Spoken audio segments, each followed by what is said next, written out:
Hello, friends. Welcome to An Academy. This is me, Dr. Siddharth Arora, and friends, we are continuing with our series Difference Between. अभी इस series में होता क्या है कि हम लोग दो किसी भी कंपोनेंट्स को कंपेयर कर लेते हैं. We that with relationship to polity, governance, international relation, constitution, law, name it. मैं थोड़े से समय में 15 मिनट का टॉपिक लेता हूं और 15 मिनट में तुम्हें बहुत इंटेग्रल डिफरेंसेस बता दूंगा between related topics of polity, governance and international relation or constitution or law as the case may be. आज इसी सीरीज में this episode deals with the difference between Central Bureau of Investigation and the Enforcement Directorate, CBI versus ED.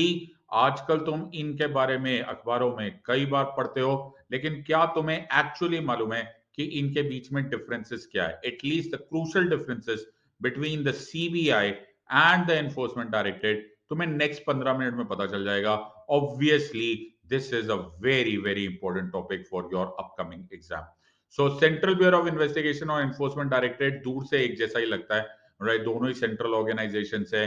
क्या इनमें intricately different चीजें हैं?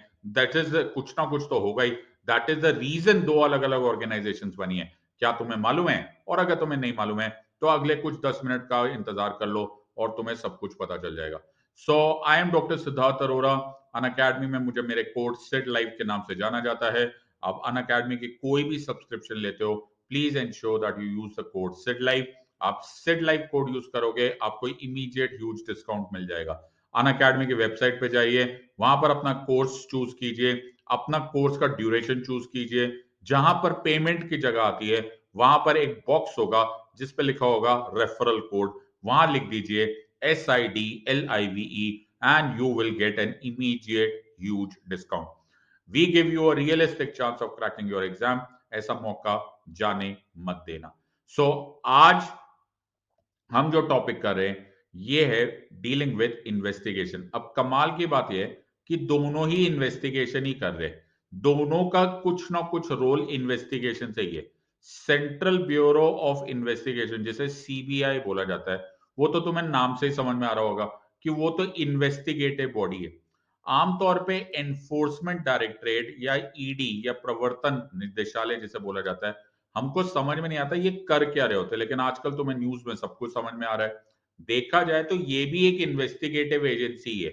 This is also an investigative agency but with a different purpose. इसके different powers है, इसकी different answerability है vis a vis central bureau of investigation. दोनों ही इन्वेस्टिगेटिव बॉडीज यूनियन गवर्नमेंट के अंडर आता है.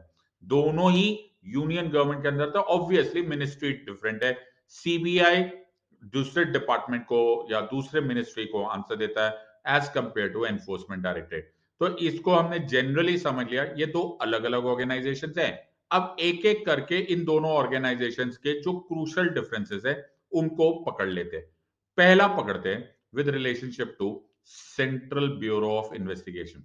कभी भी सेंट्रल ब्यूरो ऑफ इन्वेस्टिगेशन को इंट्रोड्यूस करना है, कभी भी इंट्रोड्यूस करना है, तो हमेशा बोल देना it is the main investigative agency of the government of India.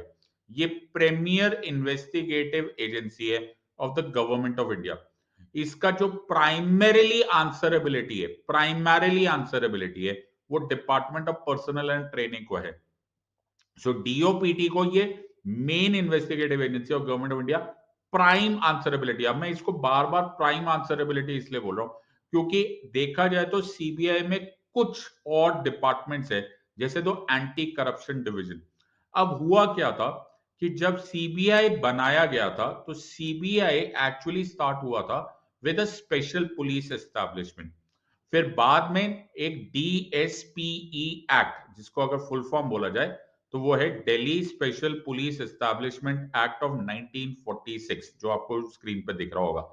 Delhi special police establishment act of 1946 बनाया गया.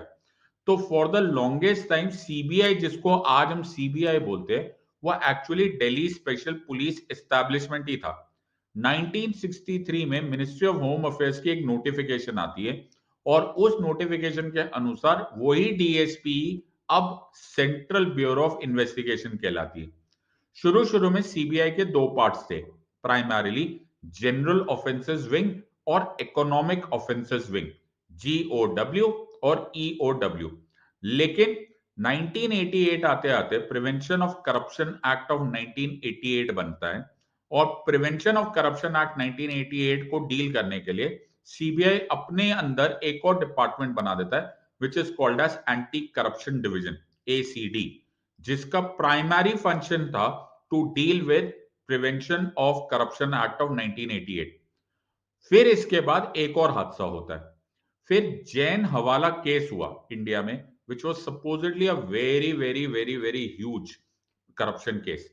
जब जैन हवाला केस में जो दोषी थे वो निकल गए और सीबीआई उसके खिलाफ केस नहीं साबित कर पाई, तो एक पब्लिक इंटरेस्ट लिटिगेशन फाइल हुई, और इस पब्लिक इंटरेस्ट लिटिगेशन का नाम हुआ विनीत नारायण केस।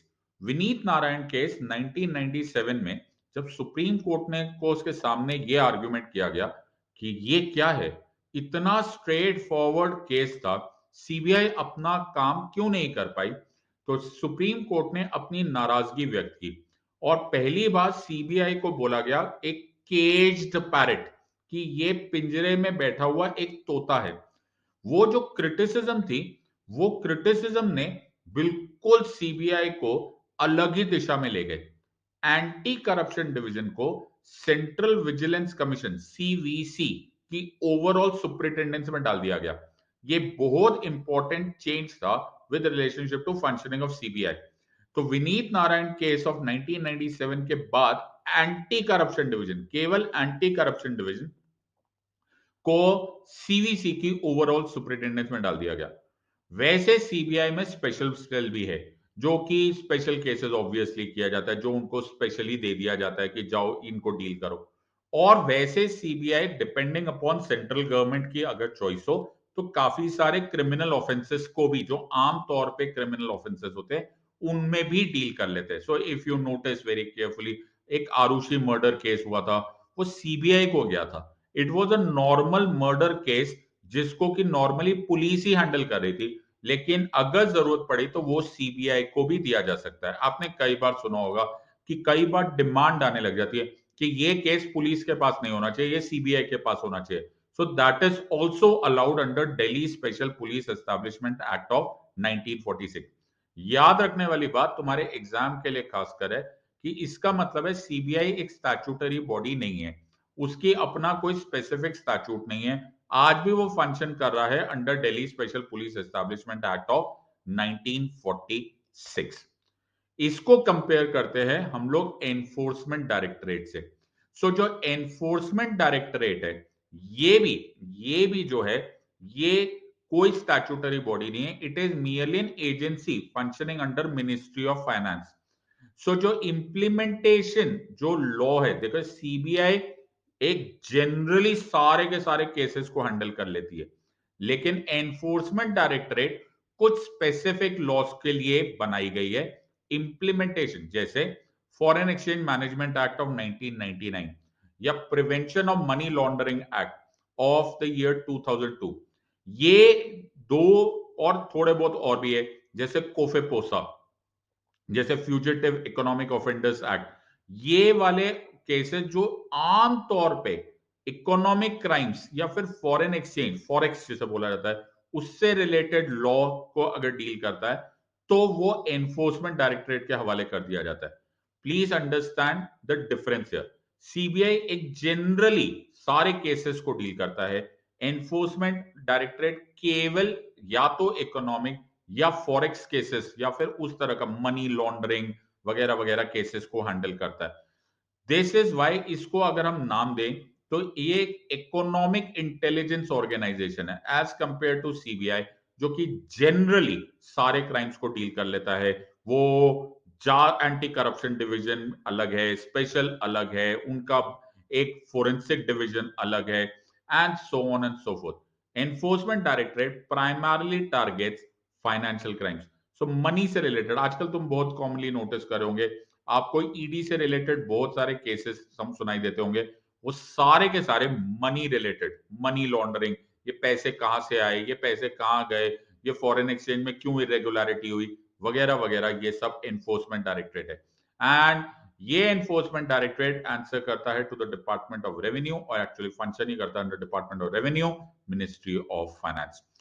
तो ये हो गया प्राइमरी डिफरेंस। एक बड़ा इंपॉर्टेंट और बड़ा इंटरेस्टिंग कंपोनेंट तुम्हें मालूम होना चाहिए।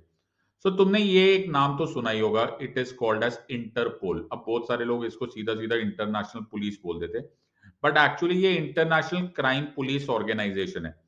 आईसीपीओ जो कि लियोन फ्रांस में उसका हेडक्वार्टर्स है, उसका रेडियो टेलीग्राफिक कोड जो है ना वो होता है इंटरपोल। अब इंटरपोल एक्चुअली क्या है कि पूरे दुनिया के जितनी भी पुलिस ऑर्गेनाइजेशंस है वो एक दूसरे के साथ कनेक्शन में रहती है, क्योंकि बहुत सारे फ्यूजिटिव्स हो जाते हैं, यानी कि वो हमारे देश में क्राइम करते हैं और भाग जाते हैं कहीं पर। अब उसको पकड़ना होगा, उस पर नजर रखनी होगी, एक दूसरे को वार्निंग देनी होगी। तुमने ये सुने होंगे red corner notices, black corner notices, green corner notices, ये निकाले जाते हैं ताकि police organisations across the world एक दूसरे के साथ कोऑपरेट कर पाए। इस कोऑपरेशन को इंटरनेशनल क्राइम पुलिस ऑर्गेनाइजेशन आईसीपीओ बोला जाता है और उसी को पॉपुलरली इंटरपोल बोला जाता है। अब इंटरपोल मतलब police departments across the world वो इंफॉर्मेशन साझा करते हैं और इंफॉर्मेशन लेते भी है। तो इंडिया में कौन इंटरपोल को अपनी इंफॉर्मेशन देगा और उनसे इंफॉर्मेशन लेगा? इंडिया का इंटरपोल का ये काम सीबीआई करेगा, central bureau of investigation. Central bureau of investigation Interpol, जो इंडिया का जो एजेंसी जो इंटरपोल का काम करेगा वो सीबीआई है। तो सीबीआई के हेडक्वार्टर्स में I24/7 करके एक रेडियो टेलीग्राफिक कम्युनिकेशन चैनल होता है। तो जो भी खबरें इंडिया को किसी पुलिस डिपार्टमेंट के साथ साझा करनी होती है या किसी बाहर की पुलिस ऑर्गेनाइजेशंस को हमारे साथ साझा करनी होती है, it goes to and fro through CBI. तो तुम्हें एक बड़ा इंटरेस्टिंग क्वेश्चन आ सकता है कि इंडिया का इंटरपोल कौन है? इंडिया का इंटरपोल सीबीआई है। 1949 तक से एक्चुअली ये इंटेलिजेंस ब्यूरो आईबी का काम हुआ करता था। 1963 के बाद ये काम सीबीआई का है। It can become a very interesting question. So देखते हैं अगर तुम्हें ये टॉपिक समझ में आया तो ये तुम आंसर दे पाते हो कि नहीं। देखो सिर्फ 12 मिनट लगे और मैंने तुम्हें सारे डिफरेंस बता दिए। अब तुम क्वेश्चन का आंसर देने की कोशिश करो। Today's question: which judgment of the Supreme Court famously called CBI as a caged parrot? तो अगर तुम मेरा ये वीडियो ध्यान से सुन रहे थे तो और देख रहे थे तो तुम इस क्वेश्चन का आंसर तुरंत दे सकते हो। विच जजमेंट, सुप्रीम कोर्ट का कौन सा जजमेंट था? तुम सिर्फ उसका नाम भी बता दो, अगर तुम्हें साल नहीं समझ में आया या याद नहीं रहा, तुम सिर्फ नाम भी बता दोगे तो काफी है। Which judgment of the supreme court famously called CBI as a caged parrot? Comments में आंसर दो, सिर्फ केस का नाम लिख दो तो भी इनफ हो जाएगा। ईयर याद रह सकता है तो फिर क्या चाहिए? Make sure that you write this in the comments. So इस तरह से मैं अगर तुम्हें 10-12 मिनट में इतने इंपॉर्टेंट टॉपिक्स पढ़ा सकता हूँ। सोचो जब मैं तुम्हारे साथ इंटरैक्टिव प्रिपरेशन करवाऊं, एक स्ट्रक्चर प्रिपरेशन कराऊं, तो तुम्हारी एग्जाम की कितनी सॉलिड प्रिपरेशन हो जाए। अगर तुम चाहते हो ऐसी प्रिपरेशन हो तो join me on my special classes. इसका लिंक मैं इसी वीडियो की डिस्क्रिप्शन में डाल रहा हूं। ये फ्री क्लासेस है और आपको बहुत ज्यादा फायदा होगा if you join these classes. So इसी लिंक, वीडियो के लिंक पे जाइए, डिस्क्रिप्शन पे जाइए, वहां वो लिंक होगा, उनको ज्वाइन कर लीजिए, कोई पैसे नहीं लगेंगे। और मैं ऑलमोस्ट मोस्ट इंपॉर्टेंट सारे के सारे टॉपिक्स को स्पेशल क्लासेस में मैं पढ़ाता हूं। ये तुम्हारे लिए बहुत फायदेमंद होगा। ऑल्सो कुछ मेजर अनाउंसमेंट्स है। हमारे अनअकैडमी में प्रीलिम सक्सेस प्रोग्राम लॉन्च हुआ है, which is a 3 months crash course और 100% प्रिपरेशन हम कंप्लीट करा देंगे इन 300+ आवर्स। और ये एक ऑसम अपॉर्चुनिटी है फॉर दोज ऑफ यू जो कि सिविल सर्विस एग्जामिनेशन 2023 या में अपना प्रीलिम्स एग्जाम दे रहे हैं। ऑल्सो एक मेगा एक्सटेंशन ऑफर लेकर आए हैं हमारे अकेडमी में। अगर आप 12 मंथ का सब्सक्रिप्शन लेते हो फॉर टारगेटिंग सीएसई 2024 तो 4 महीना फ्री मिल जाएगा आपको without any paying anything extra. आपको केवल यूज करना है code SIDLIVE, SIDLIVE। Also remember February notes bonanza. February में ये कोर्सेस लोगे तो आपको यूपीएससी से पढ़ने के लिए अनअकैडमी के नोट्स फ्री मिलेंगे। ऑल्सो आरंभ बैच इज लॉन्च और अगर आपको मनी की प्रॉब्लम है, अनअकैडमी आपको 0% ईएमआई पर लोन ऑफर कर रहा है। ऑल्सो हमारा ऑफलाइन बैच स्टार्ट हो चुका है। अगर आप ऑलरेडी एग्जिस्टिंग स्टूडेंट्स हो, ऑलरेडी अनअकैडमी के सब्सक्रिप्शन वाले स्टूडेंट्स हो, तो आपको 50% ऑफ मिल जाएगा, यानी कि 75,000 में आपको पूरा का पूरा क्लासरूम कोचिंग मिल जाएगी। और अगर आप ऐसे ज्वाइन करना चाहते हो और अभी तक आपने अनअकैडमी नहीं ज्वाइन किया हुआ, तो अर्ली बर्ड प्राइस है 1,05,000 रुपीज में आपको ये मिल जाएगा। और कल से, that is on 8th of February से मेरा एनसीईआरटी बेस्ड कोर्स लॉन्च हो जाएगा, जिसमें मैं 3 महीने में अपने फेलो एजुकेटर्स के साथ तुम्हारे एनसीईआरटी के सारे कोर्सेज खत्म कर दूंगा। Nearly 3,999 for 3 months। I don't think ऐसे अपॉर्चुनिटी दोबारा आएगी। आप मेरे साथ कनेक्ट हो सकते हो ऑन माय टेलीग्राम चैनल, या आपकी स्क्रीन पर है मेरा टेलीग्राम का लिंक। और अगर आप इस वीडियो को पॉज करेंगे तो अपने मोबाइल कैमरा को यूज करके इस कोड को स्कैन कर लीजिए, तब भी आप मेरे टेलीग्राम चैनल पर पहुंच जाएंगे।